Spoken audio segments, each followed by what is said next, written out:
I want to talk about the tensions that hit boiling point at the memorial service in Bondi last night. Here's a reminder. I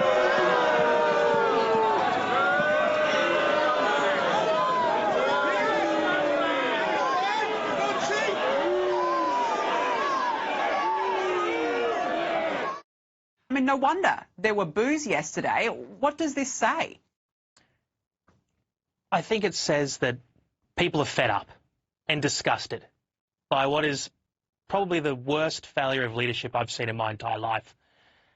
And if the Prime Minister doesn't like being booed, then I think he better get used to it, because from his continued failure, the boos are only going to get louder. And I've seen some people from the Labor Party sort of act shocked and dismayed at the boos. Well, I've got a message for them. They are not the victims here. You know, people being booed is the least of our concerns.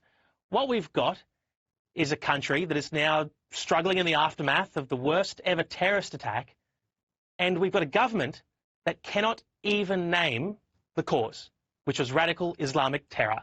And not only can they not name it, they won't take the necessary action to deal with it. They can't even call a royal commission, which is the least they could do.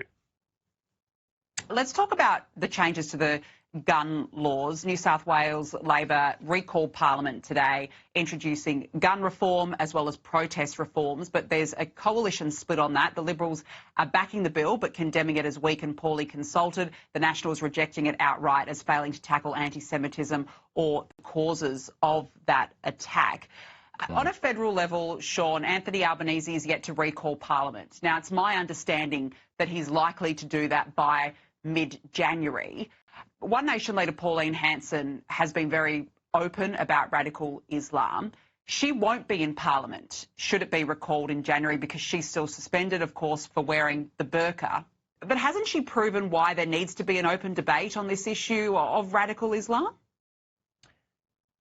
That's exactly right.